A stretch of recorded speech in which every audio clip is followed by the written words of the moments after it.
do amor, da grandeza, da glória, do poder e da graça do Senhor. E nós sabemos, papai, que a tudo o Senhor ama sobre a terra, mas a família é um projeto amável, é um projeto guardado, é um projeto do Senhor. E nós cremos, Jesus, que através dos ensinamentos da tua palavra, dos servos e das servas que o Senhor tem levantado nas igrejas para ensinar, para demonstrar, para divertir os teus filhos, os lares e as famílias triunfarão e terão grande sucesso e vitória e vencerão todo o mal para a honra e para a glória do nome santo do Senhor.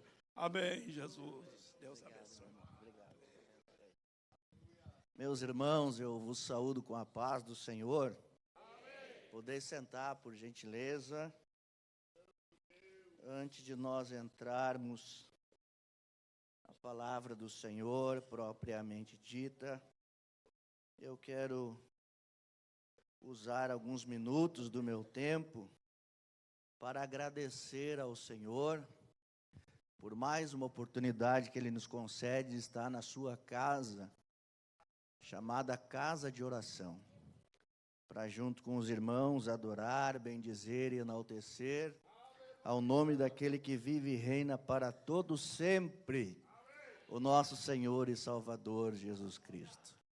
Minha vinda aqui também é uma forma de gratidão a Deus pela vida desta igreja, pela vida desses irmãos que já há alguns anos fazemos parte desta casa espiritual, desta família, cooperando em alguns cultos, em alguns seminários para a família, e nós somos agradecidos a Deus.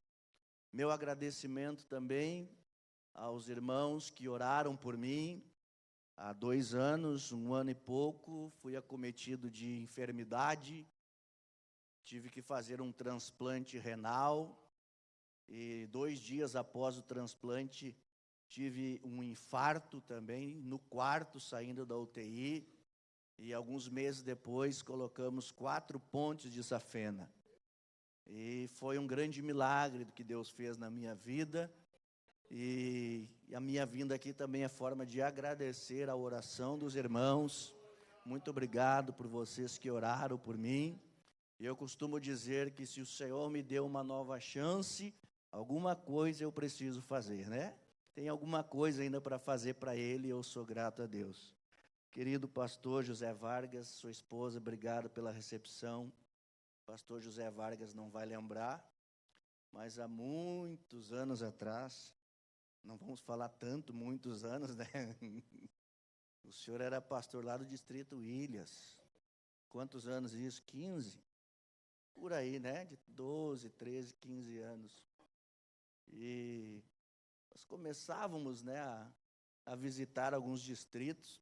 E me lembro que fui lá com um grande amigo meu, irmão Guilherme. O irmão Guilherme foi pregar lá. Hoje ele está no processo do pastorado lá em Santa Cruz do Sul, né? E eu acostumado a chegar nas igrejas e ver o pastor sentado no altar, né? E quando nós chegamos lá no Distrito Ilhas, o Guilherme olhou para mim e disse: qual daqueles lá você acha que é o pastor, né? Eu não conhecia o pastor José Vargas. Eu disse: é aquele que está sentado lá com a perna cruzada, né? Bem apessoado, né? E ele disse para mim: não, é aquele que está lá entre os músicos tocando a sua guitarra, né? E aquilo me chamou muita atenção, porque eu nunca tinha visto, né? E eu sou grato a Deus de ter Ele conhecido naquela época e visto tudo que Deus já fez na sua vida, né? E ainda vai continuar fazendo. Vocês têm um pastor abençoado aqui, né? Vocês têm um pastor abençoado, pentecostal, porque a Assembleia de Deus é uma igreja pentecostal, né, meus irmãos? Joel, Adriana, obrigado. Sempre que podem nos convidam. Muito obrigado pelo carinho de vocês. Muito obrigado por sempre lembrar do nosso nome, né? Éramos para estar aqui já algumas vezes. Uma eu não tinha condições de saúde, não tinha mesmo como vir, e a outra minha esposa estava na escala do trabalho, né? Mas tudo tem o tempo de Deus, né? Tudo tem o tempo de Deus. Deus sabe o tempo e o propósito. Que alegria rever o Vanderlei, sua esposa. Muito obrigado também, Vanderlei. Foi um dos primeiros que me trouxe aqui. Há muitos anos também, né, Vanderlei? Há muitos anos, das vigílias jovens ali no IBE, né? Muitos anos. Não tinha cabelo, não tinha mais. Obrigado, Vanderlei, sua esposa. Muito obrigado a todos os irmãos que a gente conhece aqui. É uma alegria revê-los, tá? É uma alegria muito grande rever a todos os irmãos. Também a minha esposa que está aqui comigo, que me acompanhou no período da enfermidade, né? E sou grato a Deus. Já vamos para, em dezembro agora, 23 anos de casado. E eu costumo dizer que faz 23 anos que Deus deu um lindo presente para ela, né? Aprenda essa, irmão. 23 anos que Deus deu um lindo presente para ela. Que bênção. E Deus também nos agraciou com 2 lindos filhos, né? O Henrique, de 21 anos, diácono da igreja, terceiro líder dos adolescentes lá do campo de Arroio do Sal, e a Ana Fernanda, né? A Nanda, que incomodou para vir junto, e nós dissemos, não, é só para casal, fica em casa. A Nanda, de 13 anos, que a Nanda tem um mistério muito grande na vida dela. Em 2019, nós, atendendo um pedido do pastor Cláudio Lucas, nosso então presidente, atendemos uma congregação muito pequena lá em Arroio do Sal, e me recordo que não tínhamos ninguém para cuidar das crianças na hora do culto, e a Nanda, então, com 9 anos, disse, pai, eu cuido. Falamos com o pastor disse, é tu que sabe, é com você, tem meu apoio, e colocamos. E agora, no fim de semana, eu estive lá com o pastor Cláudio em Venâncio, ministrando lá, e também lembramos disso, né? E ele lembrou que ela, juntamente com outra menina, faziam reuniões para traçar as aulas da semana durante o culto, né? Com 9 anos. E, irmão, mas com 9 anos, algumas irmãs que estavam lá não quiseram cuidar das crianças, ela disse, eu faço. E hoje, com 13, ela é uma das líderes da coreografia, né? Dos adolescentes. Também a minha esposa está rindo ali porque eu sempre fui contra, né, a coreografia. E espera, eu sempre fui contra, né? Eu dizia, para que isso, né? Aí Deus me deu uma filha que é apaixonada por coreografia. Deus tem um jeito de tratar com a gente, né, meu irmão?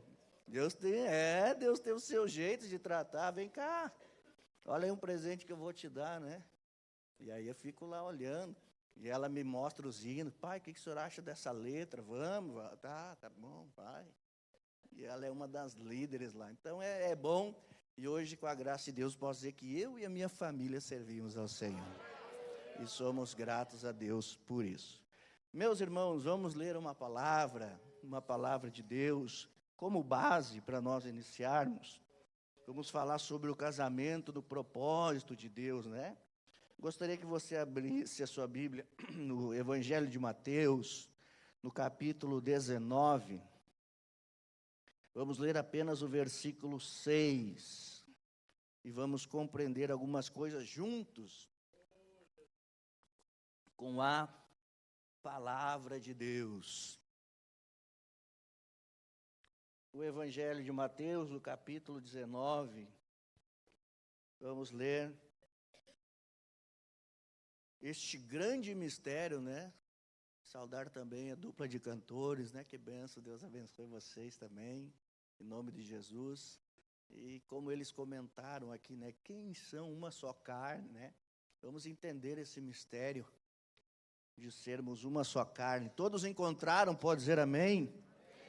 Mateus 19, 6 diz assim, assim não são mais 2, mas uma só carne. Portanto, o que Deus ajuntou, não separe o homem. Quantos podem dizer amém por essa palavra? Nós vamos juntos, então, compreender um pouquinho sobre este grande mistério. E para iniciar, nós precisamos saber que a família, o casamento, este grande projeto de Deus, e por que não dizer e se atrever, dizer que foi um dos primeiros grandes projetos de Deus.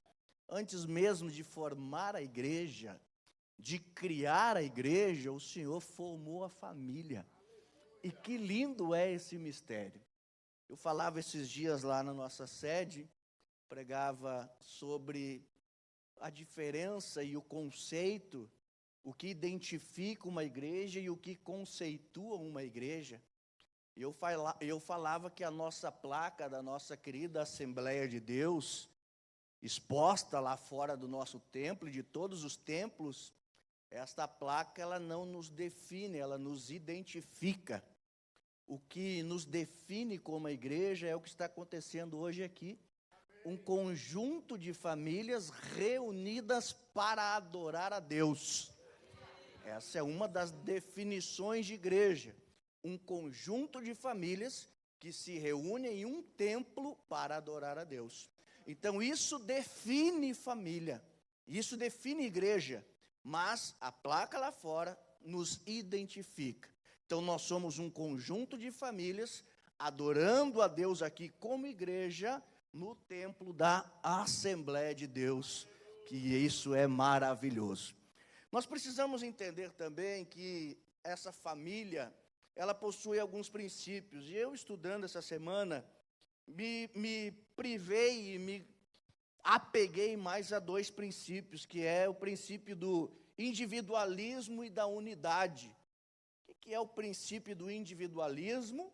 E nós vamos entender que Deus quebra esse princípio do individualismo para gerar o princípio da unidade. O que é isso? O indivíduo, e a gente precisa entender isso, o indivíduo como único não é a unidade básica do mover de Deus. Este papel de ser a unidade básica do mover de Deus é da família. A família é a unidade, a célula máter da sociedade é a família. Nós vamos entender isso em Gênesis 2:18, quando a palavra diz que o Senhor, ao olhar para Adão, fala, que não é bom que o homem esteja só. Algumas pessoas interpretam como Deus viu a solidão de Adão, Outros interpretam Adão poderia estar triste, Lembrando que não, porque lá no Éden era um lugar perfeito.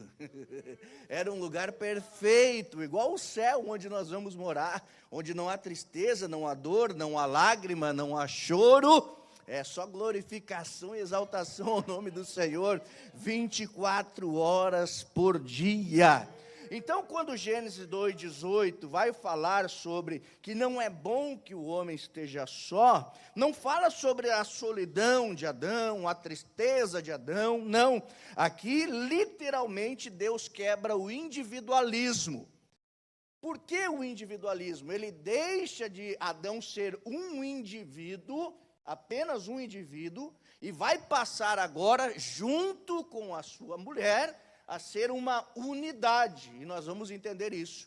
Então, Deus quebra o individualismo de Adão ser único, de Adão ser um, para o grande mistério que é juntar Eva e os dois tornarem uma unidade. E nós vamos compreender isso.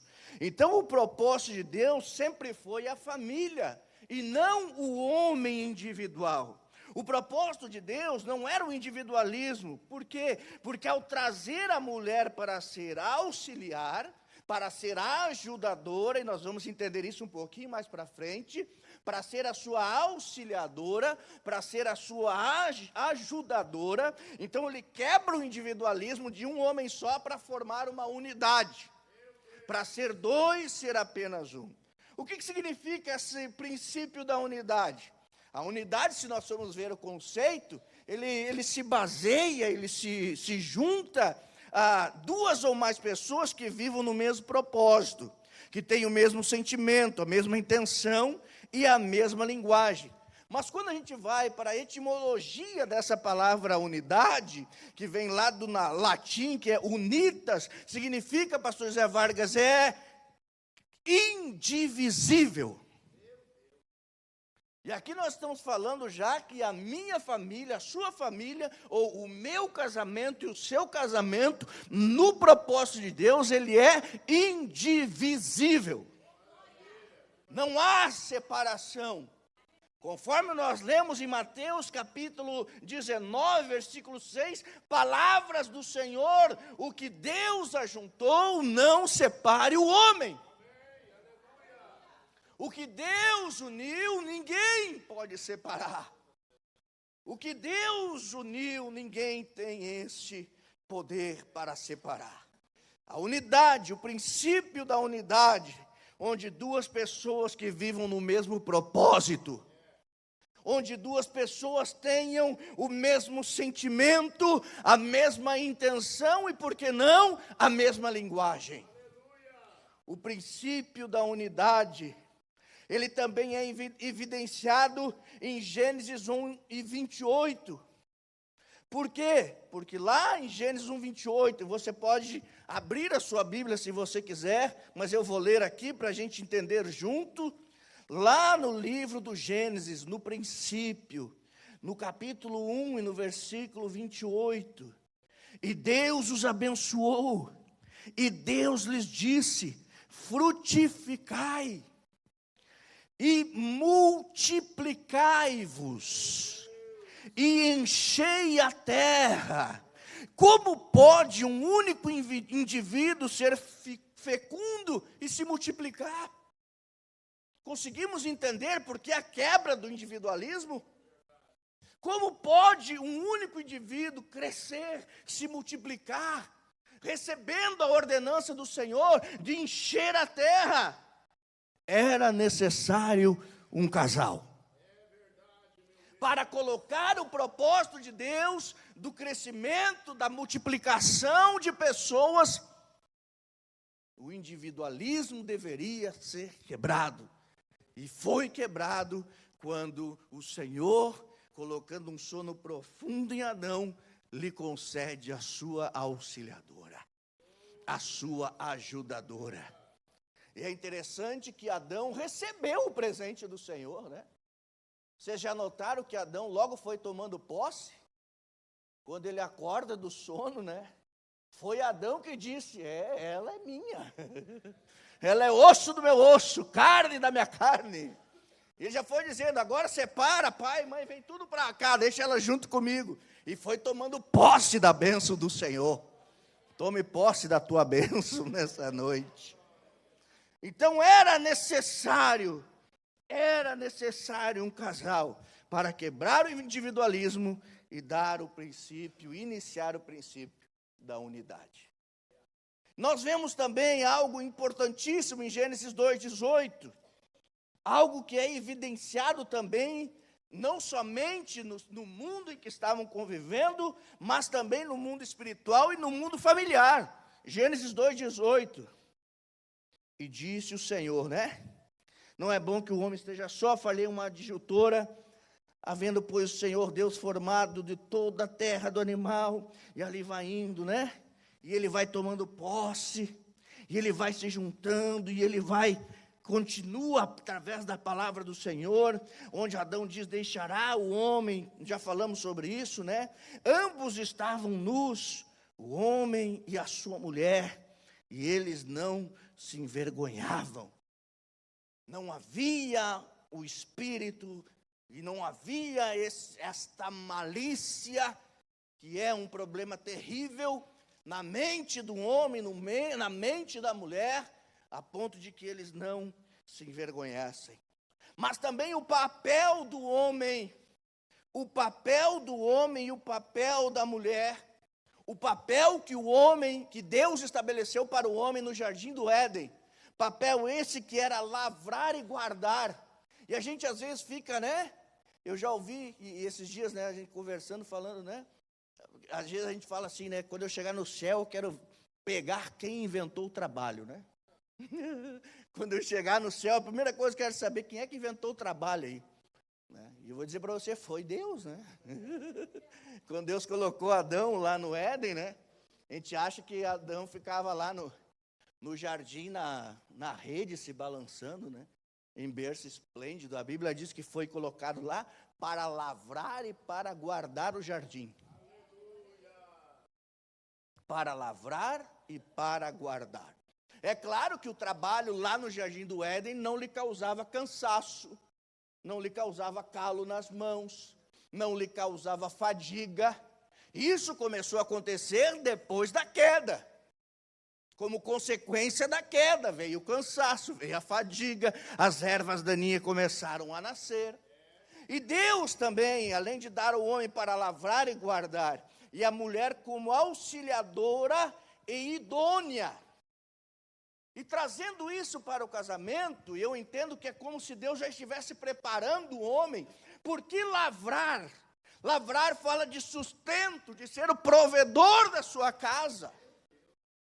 Lavrar fala de cuidar, sustento, sustentar, ser o provedor da sua família. E para isso que nós, homens, também somos estabelecidos como o cabeça.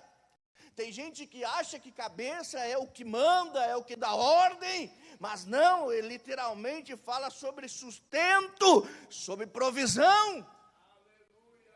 Você, homem, tem essa incumbência de ser o sustento, o provedor da tua casa. Isso fala sobre lavrar. E sobre guardar o jardim fala de proteção, amparo. Homem que está aqui, que me ouve, Deus te colocou como liderança no seu lar, na sua casa, para ser o sustento, para ser o provedor, mas também para ser o amparo e a proteção da tua família. Princípios básicos. O homem, ao lavrar, o Senhor estava ensinando a dar o sustento,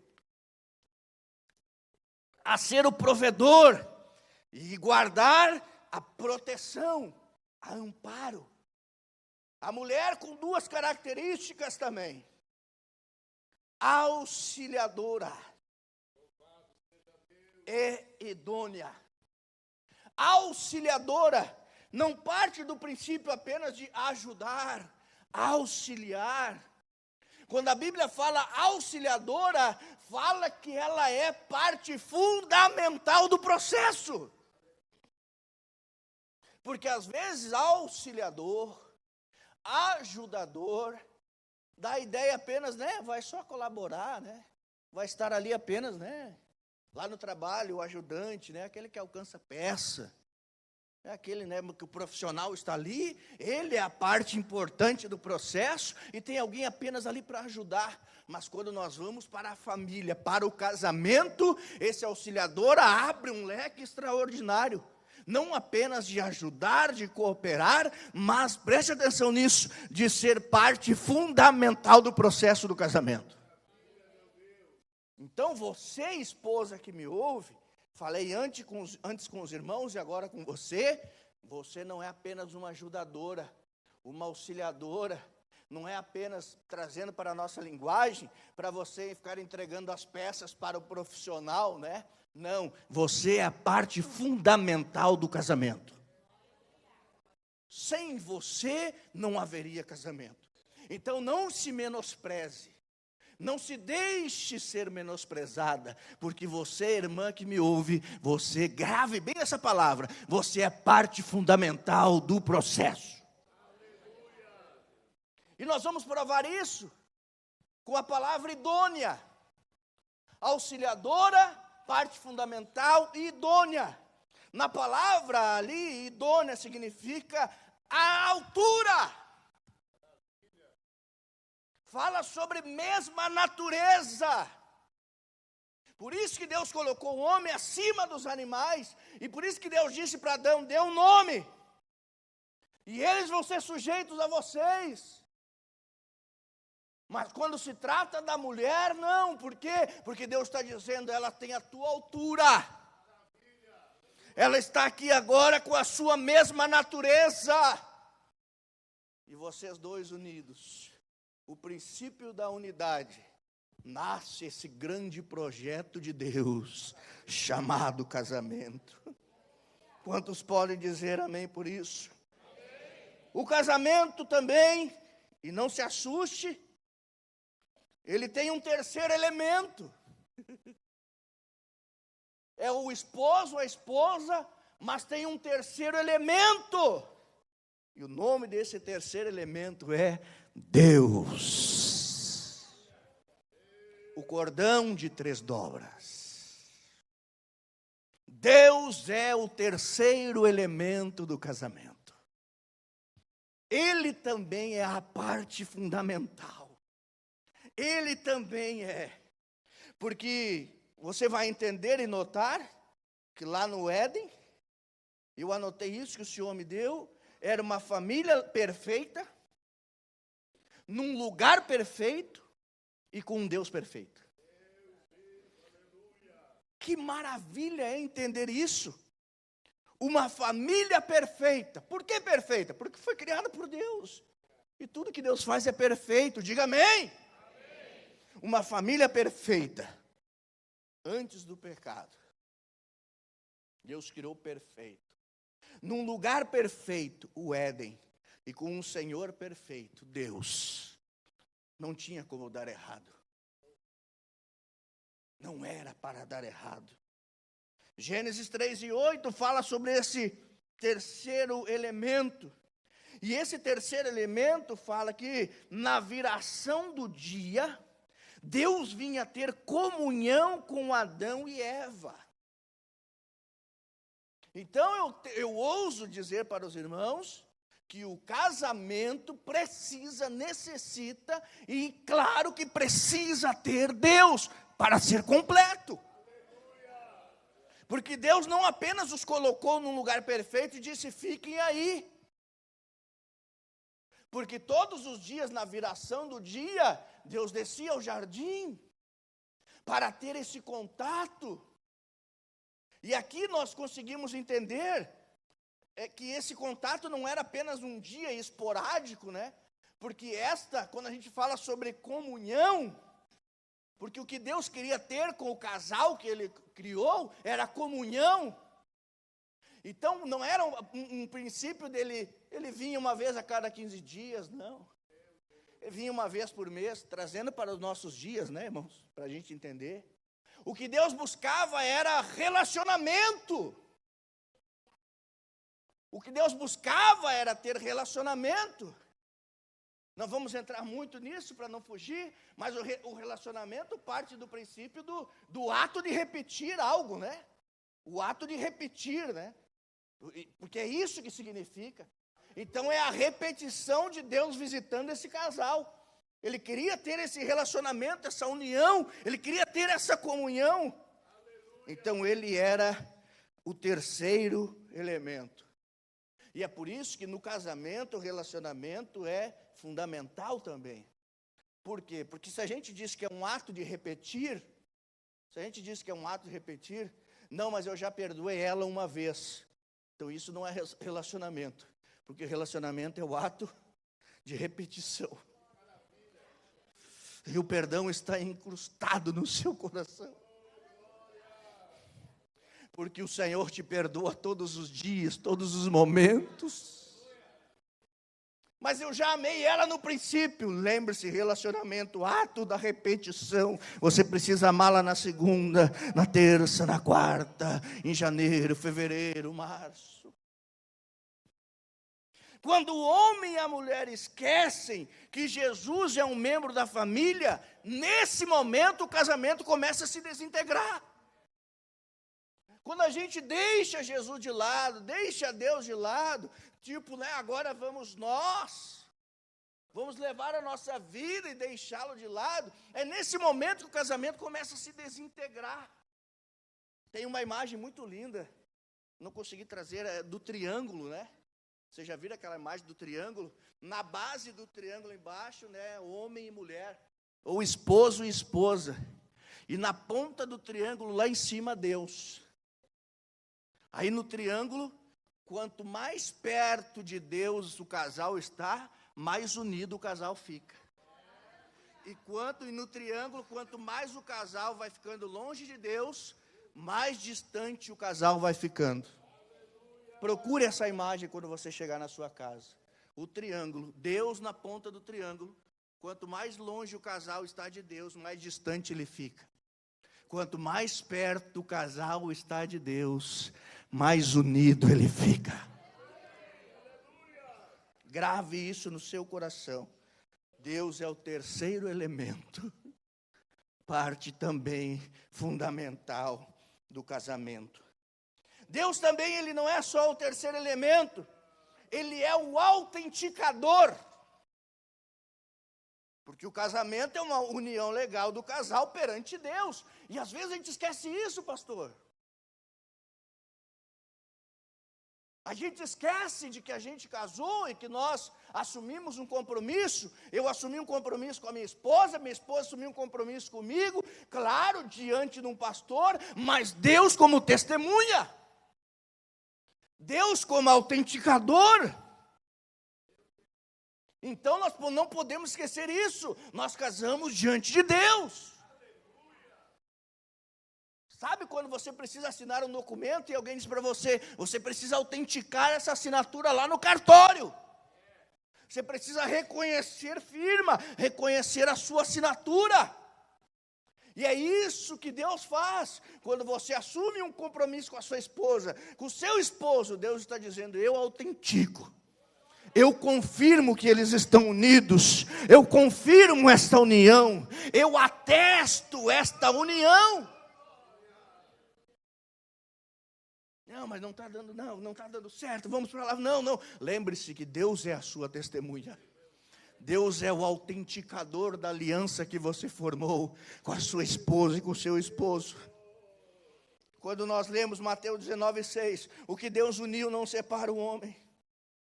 E esta aliança, como é feita na presença de Deus, não há como revogar isso. Não há como quebrar uma aliança feita com Deus. Onde Deus é o autenticador, não podemos quebrar isso. E preste atenção nisso. O compromisso que eu assumi com a minha esposa deve ser o mesmo compromisso que nós, como casal, assumimos com Deus. Olha a seriedade disso. O compromisso que você assumiu com a sua esposa, com o seu esposo, deve ser o mesmo compromisso que vocês, como casal, assumiram com Deus. Então, Deus é o autenticador, Deus é a testemunha, e o mesmo compromisso que um assumiu com o outro, lá na frente do pastor, o mesmo compromisso que um assumiu com o outro, naquele momento, as duas carnes se tornando uma, assumir essa aliança com Deus. Alguém aqui teria coragem de romper uma aliança com Deus? Vou tomar uma água.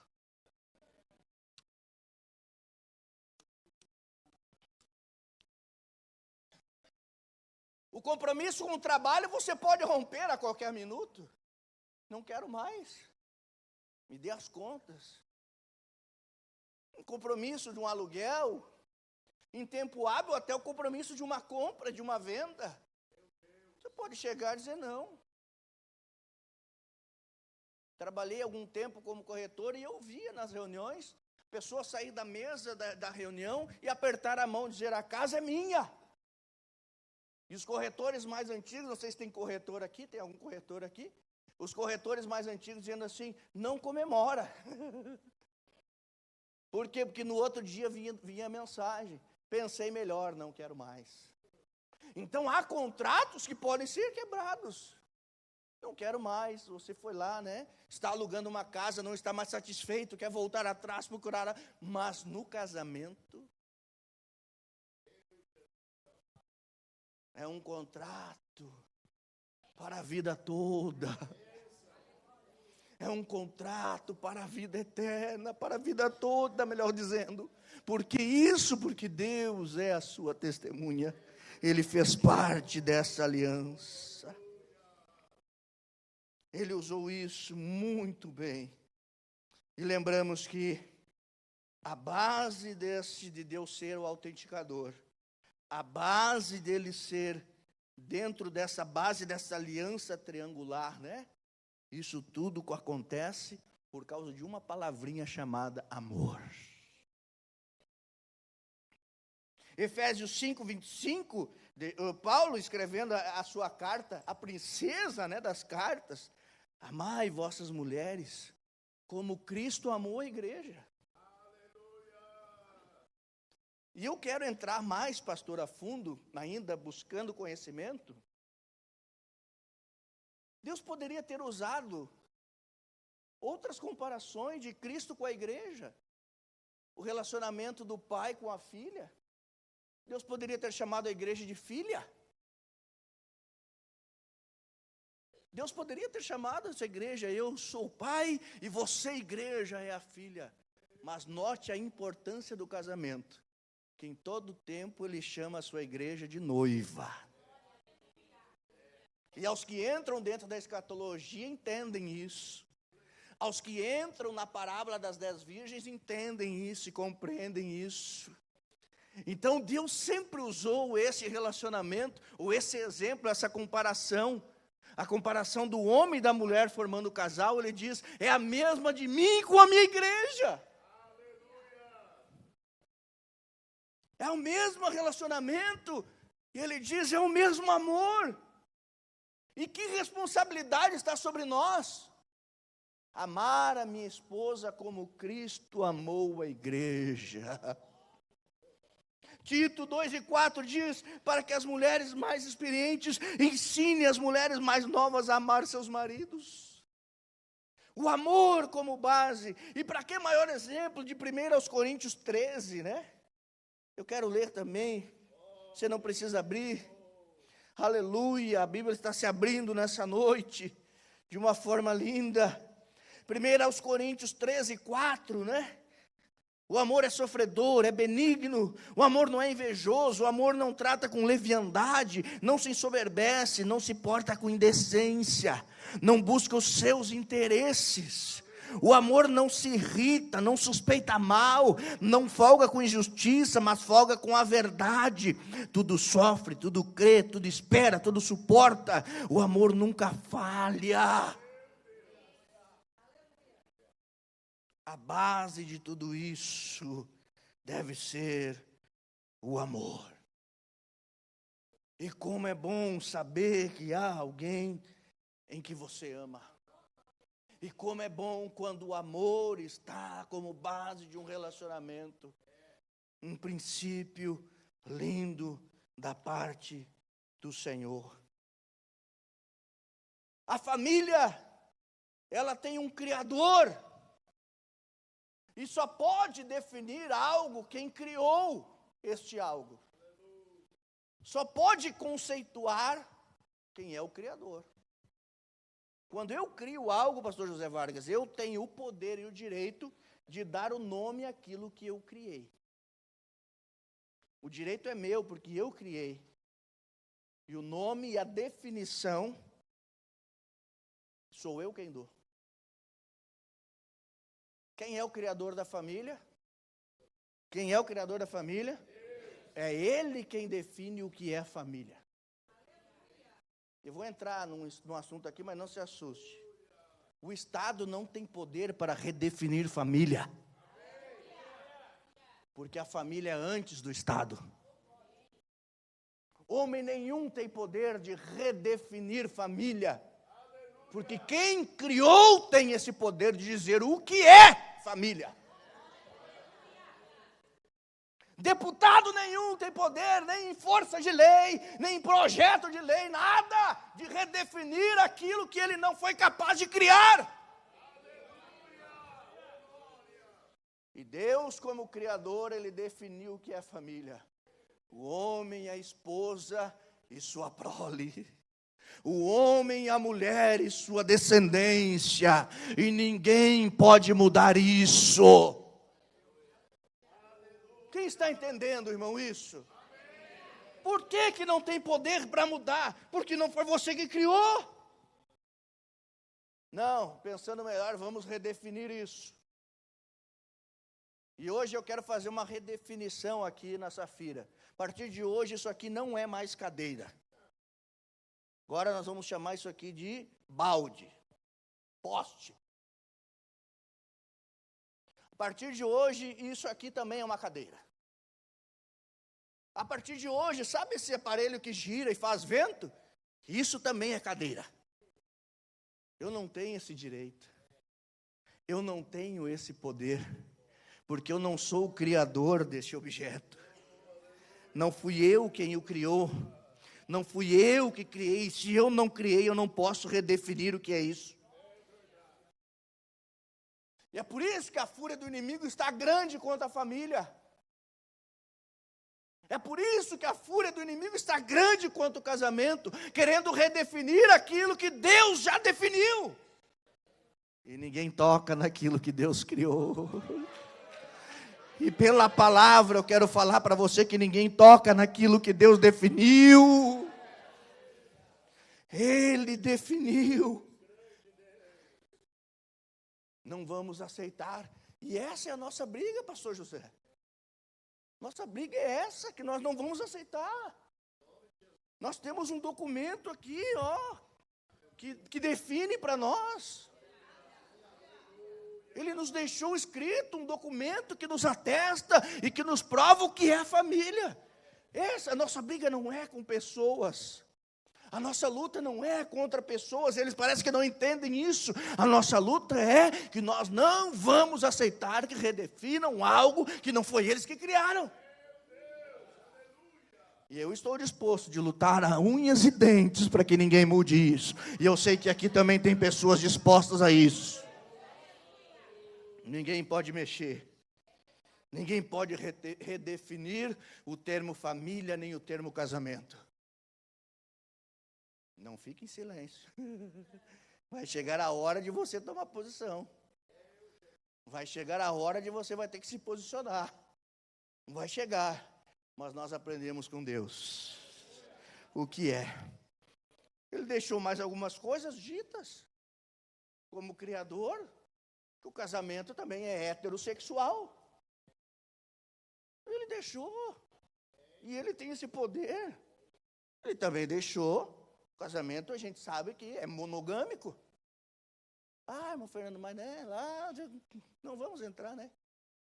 Não vamos entrar nisso.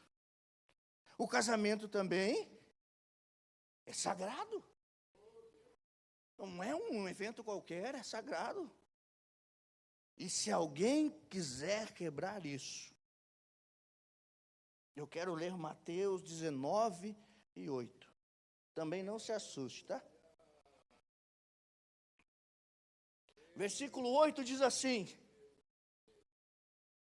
disse-lhe ele, Jesus falando, Moisés, por causa da dureza do vosso coração, vos permitiu repudiar a vossa mulher. Calma, não é isso que eu vou falar. O que mais me chamou a atenção, pastor José, foi a frase seguinte que Jesus disse. Mas, ao princípio, não foi assim. Quando qualquer dúvida pairar no nosso coração,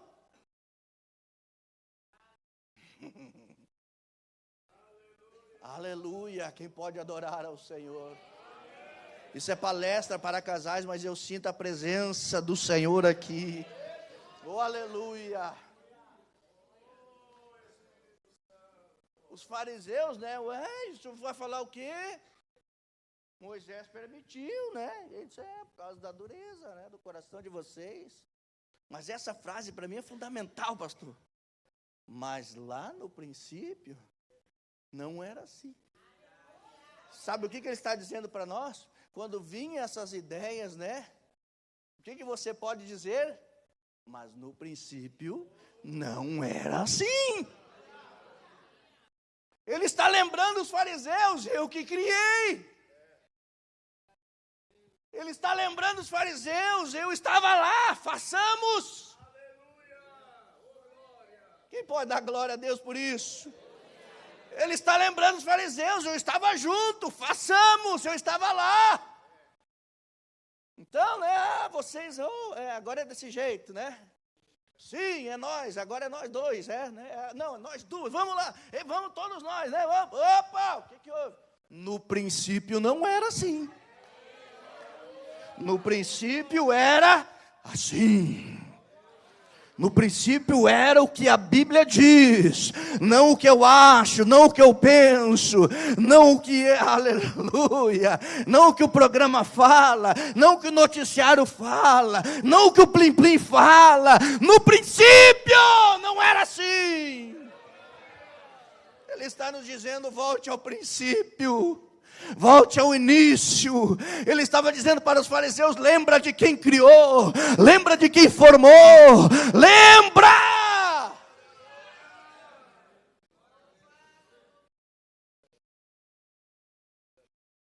E quando você quiser assentar-se, para romper o seu contrato de casamento, quando você receber essa proposta, responda para a sua esposa: mas no princípio não foi assim. No princípio era chuchuzinho, né? No princípio era amorzinho, né? No princípio era, né? Era flor, né? Vocês No princípio era bombom. Eu mandava telemensagem para a Josi. Tem gente calculando a minha idade aí, né? Quantos anos faz que acabou a telemensagem? Né? Na verdade, nem era telemensagem, era no telefone, né? Lembra? Ligava, eu mandava. E quando você receber essa proposta da sua esposa, diga para ela: mas no princípio não era assim.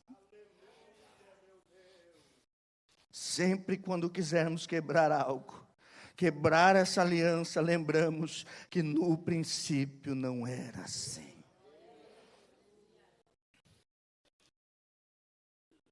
O casamento também se baseia em mais alguns princípios, e já vamos para o encerramento.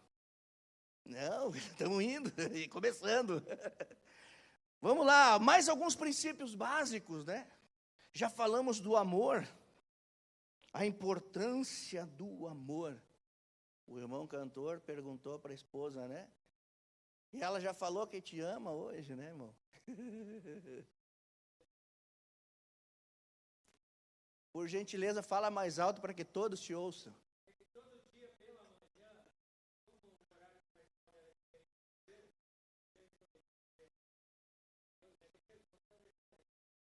Quem pode dizer amém por isso?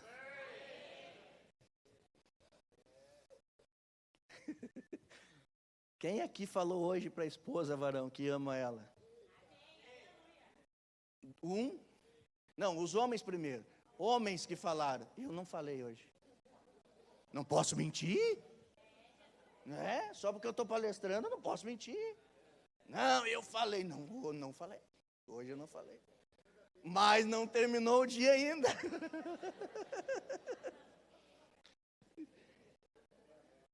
Essa de não terminar o dia, eu preciso contar, né? Eu trabalhava no polo petroquímico, ali em Triunfo, muitos anos atrás. E esqueci o aniversário da minha esposa. Quem aqui já esqueceu o aniversário da esposa? 2, não estamos sozinhos. 3, vai aparecendo os corajosos. Tem mais, né? Aí eu tentei usar uma tática, mas não fui feliz.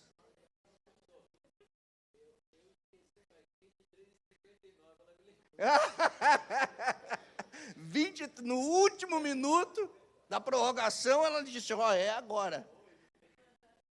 De tarde eu lembro que é o aniversário dela. Aí eu liguei. Ninguém aqui vai sonhar qual foi a frase que eu disse para ela. Alguém quer chutar? Eu disse para ela assim: achou que eu tinha esquecido, né?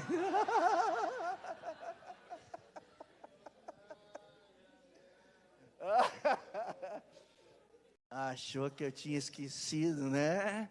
Ela disse: não achei, tu esqueceu mesmo.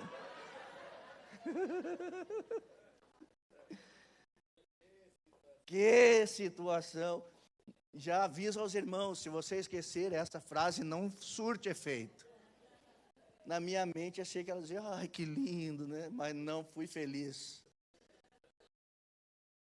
Achou que eu tinha esquecido? amor, alguns dos princípios básicos, né? Fidelidade, como isso é importante.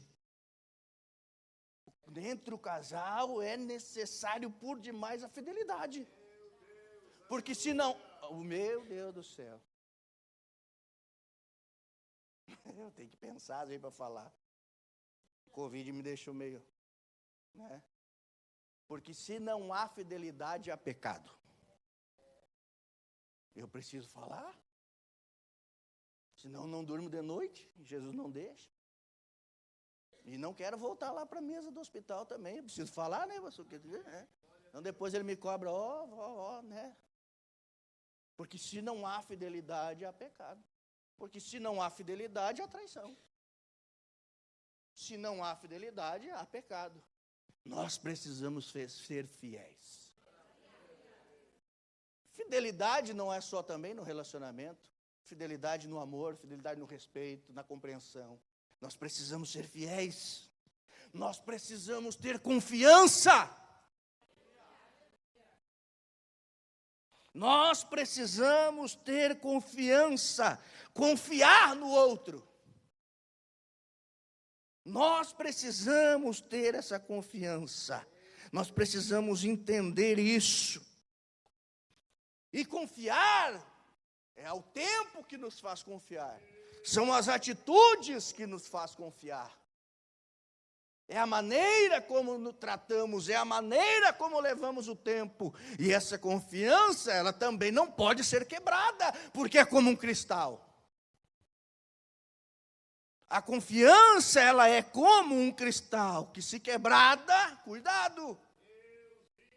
A confiança que você tem no seu cônjuge, a confiança que você tem nele, a confiança que você tem nela, você sabe que aonde ele estiver, ele é a mesma pessoa, você estando ou não. A pessoa que ele é com você, ele é juntamente quando você não está. Igualmente como você não está. Você confia nas atitudes dele. Você confia nas palavras dele. Você confia de que ele é a mesma pessoa. Não esquecendo que nós não estamos falando de pessoas lá fora. Estamos falando de crentes, de homens de Deus. E junto com a confiança, eu já quero colocar a vigilância.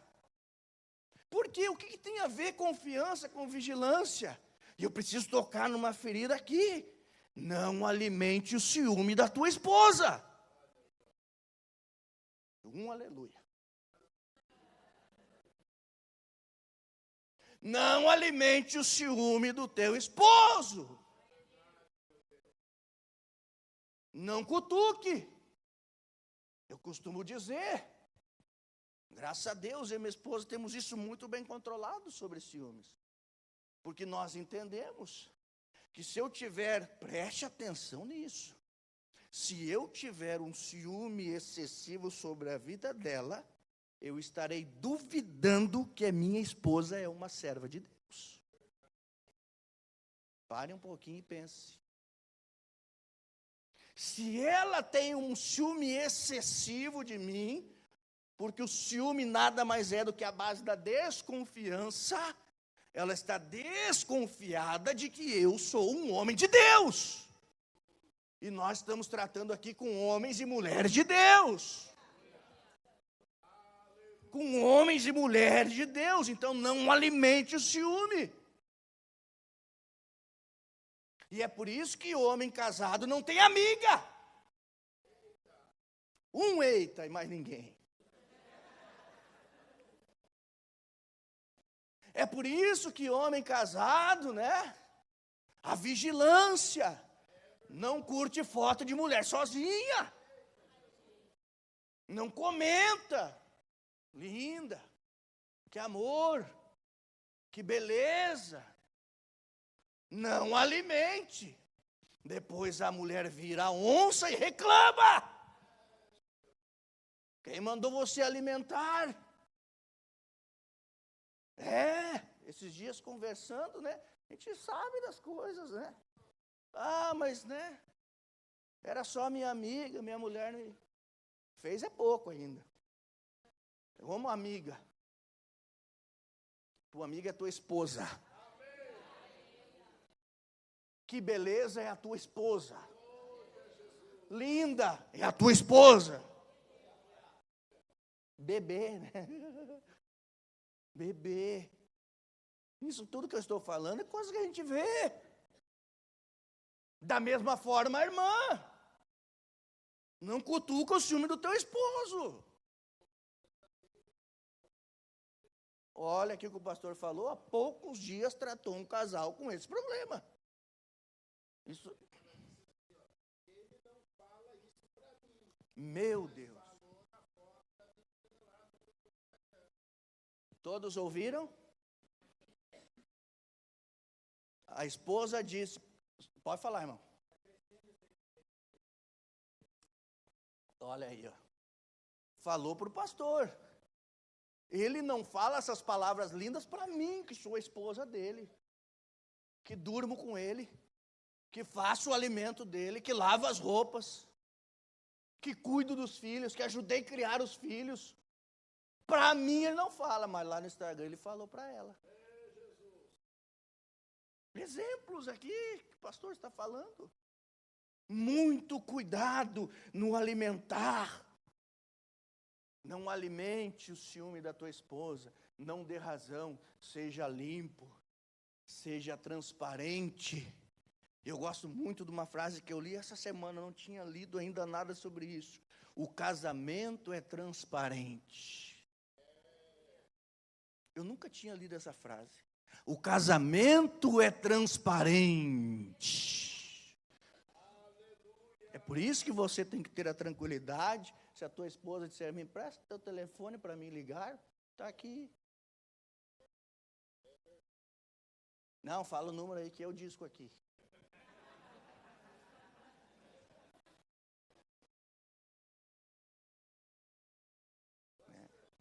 Tem bastantes, pastor. Não, eu tenho a minha, como é que diz? A minha privacidade, né? Com o casamento, a tua esposa faz parte da tua privacidade. Teu esposo faz parte da tua privacidade. Está aqui. Está aqui. Toma, ligue, faça. Trate as pessoas com respeito. O homem casado não chama outra mulher de amor. Que amor, né? Que linda. Que tem uns, né? Aleluia. Ele não abraça a esposa, mas a irmã ele quer abraçar. Gosta de abraçar, né? Mas a dele não abraça. Aí a gente tem que cuidar, vamos botando a nossa para trás. Não, aqui não. Vamos cuidar isso. Então guarde isso. Não vamos alimentar o ciúme do nosso esposo e da nossa esposa, porque o ciúme está relacionado a dizer, eu não acredito no seu caráter como homem de Deus. Eu não acredito no seu caráter como mulher de Deus. A confiança, o carinho. Para quem aqui fez o Casados para Sempre, entende, né? Eu e minha esposa não fizemos, mas participamos de palestras.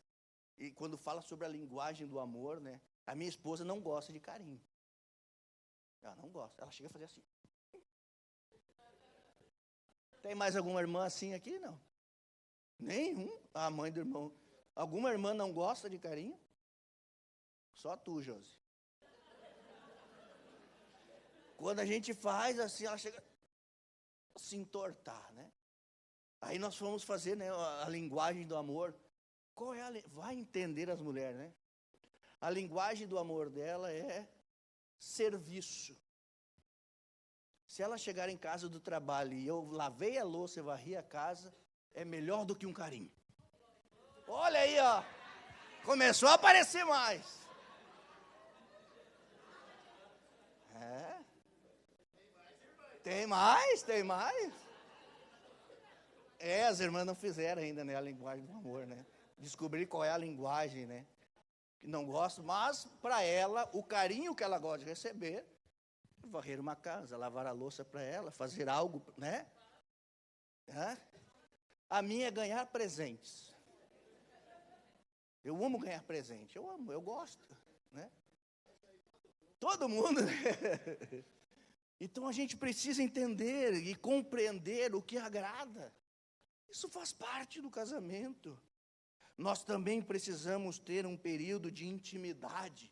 E como eu demorei para entender isso.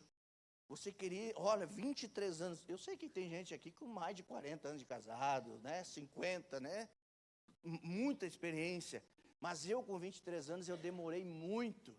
E quer ver eu ficar brabo é quando a minha esposa dizia assim para mim: nós precisamos sair só nós dois. Jantar, conversar, né? Eu dizia, mas...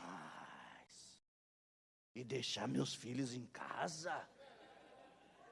E eu ir para um restaurante, comer bem só nós dois? E o pensamento, e meus filhos em casa? Nós precisamos ter esse momento. Nós precisamos ter esse momento de intimidade, um momento a sós. As irmãs se renovaram, né? Falou, glória! Precisamos, e eu confesso para os irmãos que eu demorei para aceitar isso, pastor José. Na minha mente não entrava. Como que eu vou ir para um restaurante? Como que eu vou pegar minha esposa e ir um fim de semana em um hotel, aqueles que fica, como é que se diz? Aquelas cabanas, né? Com pescaria, com passeio de cavalo. Como é que eu vou ir para um lugar sozinho, sabendo que os meus filhos estão em casa? Eu não aceitava isso. Como que eu vou para um restaurante, sentar tranquilo, comer uma pizza, um churrasco, só eu, minha esposa e meu filho lá em casa com a minha filha? Eu não aceitava isso, até o momento que a gente compreende que a gente precisa sim ter um momento a sós. Porque existem assuntos que eu não posso conversar com ela na frente dos meus filhos. Existem assuntos tratados, algo que a gente precisa tratar, só nós dois. Respeito. Nós temos 23 anos de casado. A minha sogra nunca viu eu dar um beijo na minha esposa. Em 23 anos eu nunca fiz isso na frente dela. Minha sogra nunca viu. Por quê? Porque nós aprendemos a reservar um momento para nós, onde as coisas serão acertadas, onde as coisas serão combinadas, onde assuntos serão tratados, e isso precisa alimentar o casamento. E isso é ótimo para alimentar o casamento. E isso é ótimo para alimentar o relacionamento entre o casal. Nós precisamos ter o nosso momento a sós.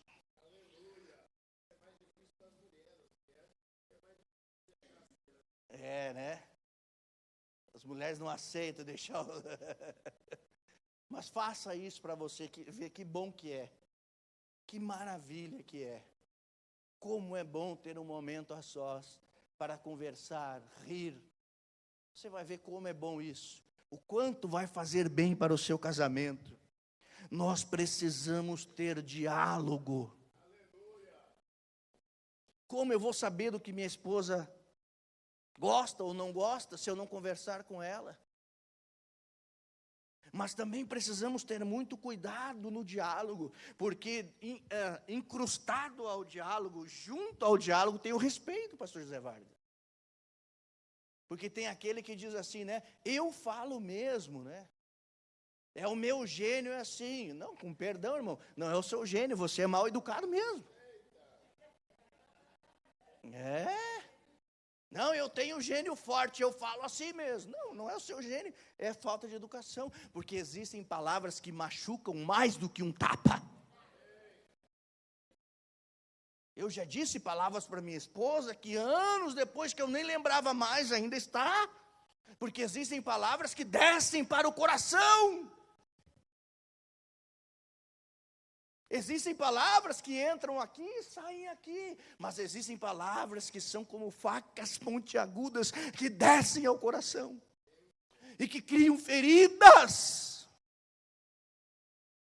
que criam dores, que criam decepções, irmão. Isso é muito sério. Dentro do diálogo precisa haver respeito. Você está falando com a mulher que você escolheu para viver a vida toda. Você não está falando com uma pedra, você está falando com alguém com sentimento. Não, não é. Calma. calma, respeito no diálogo, cuidado com as palavras, porque palavras machucam mais do que algumas agressões. Palavras machucam por demais. É preciso ter respeito para cuidar que essas palavras não desçam ao coração. Nós precisamos também encontrar o nosso ponto de equilíbrio. Eu anotei aqui uma história que eu ouvi o vídeo esses dias. Achei muito engraçado. Alguns irmãos devem ter visto o vídeo do caldo de cana, né, do casal. Não sei se vocês viram esse vídeo. Desde o casamento, anos casados já, não vou saber o tempo. O marido convidava a esposa, né? Vamos ali tomar um caldo de cana? E ela dizia, vamos ali tomar um caldo de cana. E os dois iam e tomavam o caldo de cana, né? Passava mais algum tempo, vamos tomar um caldo de cana, vamos, e assim foram, né? Repetidas vezes tomaram o caldo de cana. Até que um deles resolve falar para o outro, né? Diálogo, né? Olha, eu preciso ser sincero, depois de muitos anos, eu não gosto de caldo de cana. Eu só vou porque tu gosta. O marido falou para a esposa, né? E a esposa falou, eu também não gosto de caldo de cana. Eu só vou porque você me convida. Nenhum dos dois gostavam de caldo de cana. Mas o marido pensava estar agradando a esposa. Vamos, e ela dizia, vamos. E tomava o caldo de cana, até que depois de anos, eles foram descobrir que um não gostava e que o outro também não gostava. Nós precisamos encontrar o nosso ponto de equilíbrio. E o ponto de equilíbrio só é encontrado com diálogo. Não há como ter um ponto de equilíbrio sem ter o diálogo. E quantas pessoas e quantas vezes nós vivemos isso? Porque não há diálogo dentro da nossa casa. Não há diálogo dentro do nosso relacionamento. Não há diálogo dentro do nosso casamento. Nós precisamos encontrar o ponto de equilíbrio. Respeitar o espaço um do outro. Respeitar o espaço do teu esposo, o espaço da tua esposa. Até aqui eu gosto, agora eu já não gosto mais. É disso que eu preciso, não, isso eu não preciso. E isso só é construído com diálogo. E lembre lá do começo, o relacionamento, o ato de repetir. Não, mas eu já tive um diálogo com ela sério, faz 15 anos que nós tivemos esse diálogo. Não, relacionamento, o ato de repetir. E eu encerro aqui com a história do pastor Juscelio, né? Pastor Juscelio de Santa Catarina. Cara muito bom, tratar de casamento. E ele falou muito bem sobre o sonho de José, né?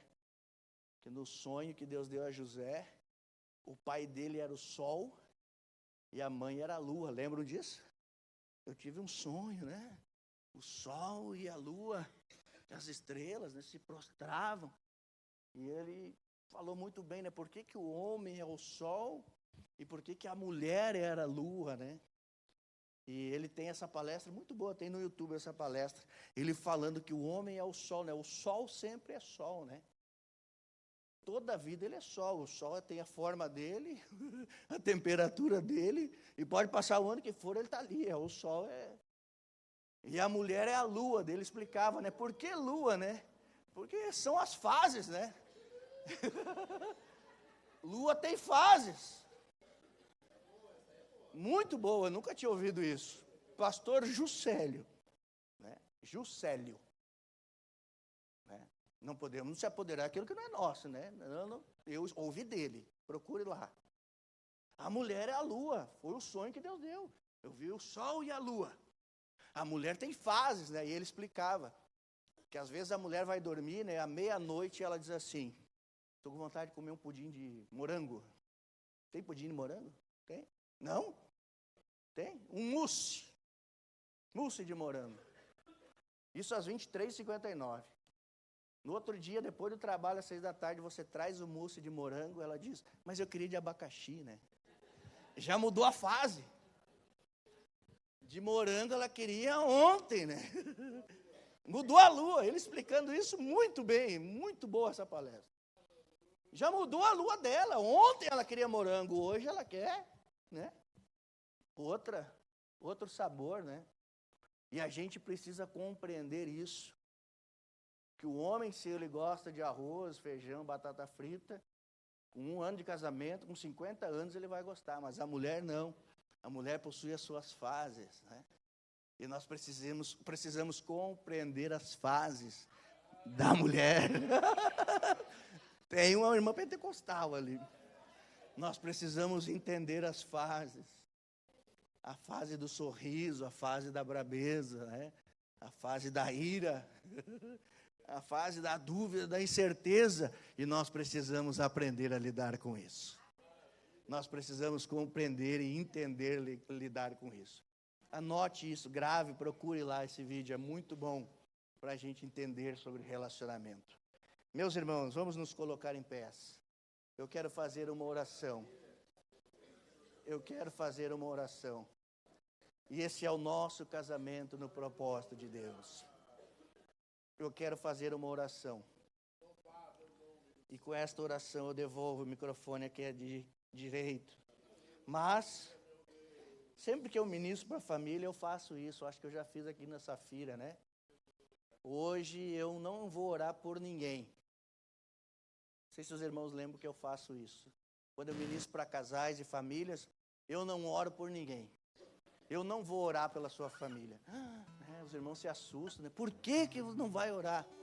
Porque todas as palavras que eu falar para a sua família, todas as palavras que eu falar para abençoar a sua família, não chegará a 1% do amor que você tem pela sua família.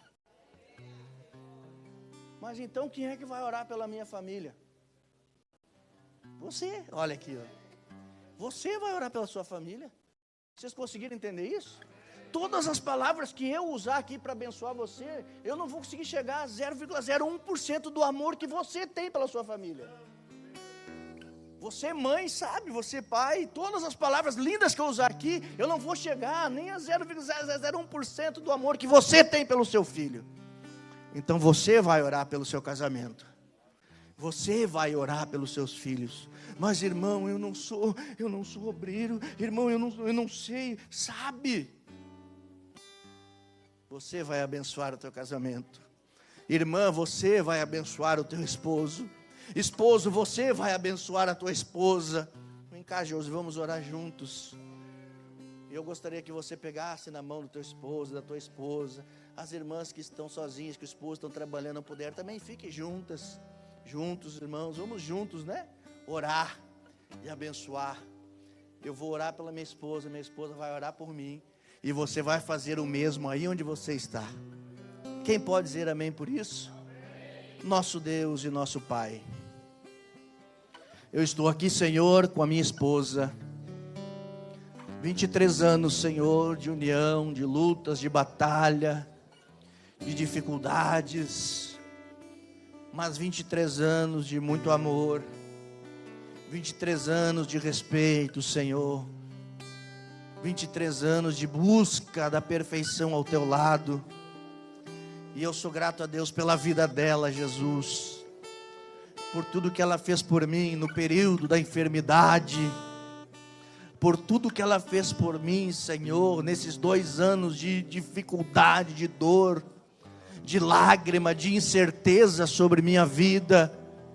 De incerteza se eu continuaria com vida. Mas ela esteve ao meu lado, Senhor, em todos os momentos. De todos os dias que saiu de Arroio do Sal a Porto Alegre, Senhor, para me visitar no hospital. A viagem longa, a dúvida, a espera da sala de cirurgia, sem saber qual seria a resposta, se deu tudo certo ou se não havia dado certo.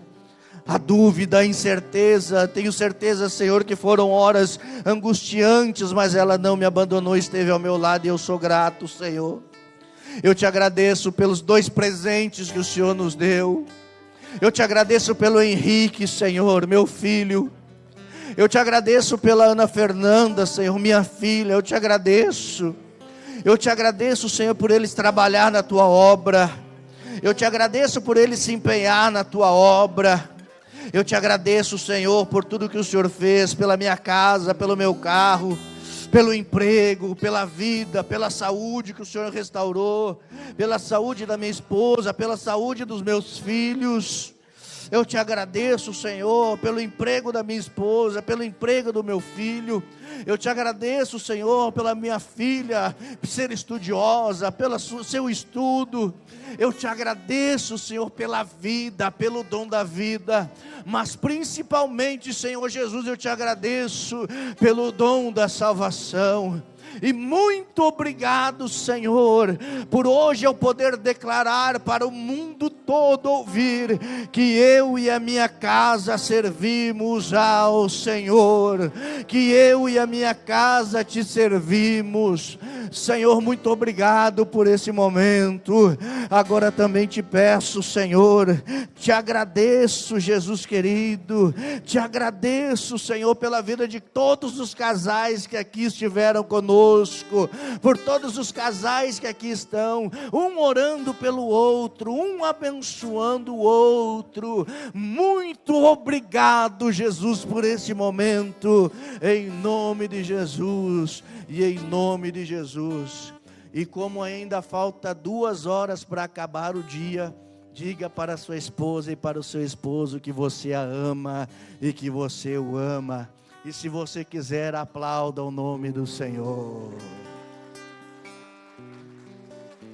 Podeis sentar, meus irmãos.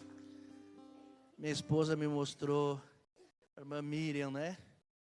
E o irmão Paulo estão assistindo a live lá dos Estados Unidos, né? Lá da Flórida. Olha que chique. Deus abençoe vocês, meus amigos. Muito obrigado. Pastor José, obrigado, viu? Deus abençoe. Devolvo o microfone ao Senhor. Obrigado, igreja, pela atenção. Que Deus os abençoe.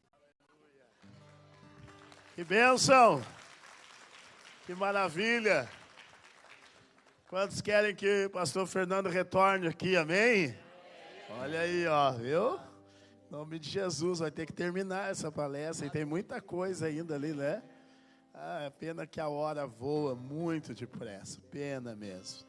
Deus abençoe os irmãos, em nome de Jesus. Eu passo aqui para a equipe que vai estar fazendo o término dos trabalhos aqui nessa noite. Amém. Deus abençoe o irmão Fernando Vieira. Agradecemos novamente. Irmãos, vamos proceder da seguinte forma. Os irmãos vão ficar sentados, tá? A equipe vai servir os pratinhos, né? Com o café, com os salgados, os doces. As bebidas vão ficar lá atrás. E aí os irmãos quiserem servir as bebidas é lá atrás. Mas os pratos, né? Com os comes vai ser aqui na mão de cada um dos irmãos, amém? Outra coisa, irmãos, eu quero, antes da gente partir para esse momento, eu gostaria de convidar aqui a irmã Mari, né? A gente chama ela de Mari, a irmã Mari, a minha esposa e a irmã Jaqueline. Nós queremos, irmãos, muito rapidamente, alcançar aqui um mimo para o casal, o irmão que nos trouxe a mensagem, né? O irmão Fernando, sua esposa, por gentileza, passe aqui à minha direita, por gentileza. Também o irmão Miguel e a irmã Estela, por gentileza, queiram passar aqui. E também o nosso pastor e a irmã Rosane, né? Também passe aqui, não podemos nos esquecer do nosso pastor, que sempre apoia esse trabalho com a família, né, irmãos? Pô.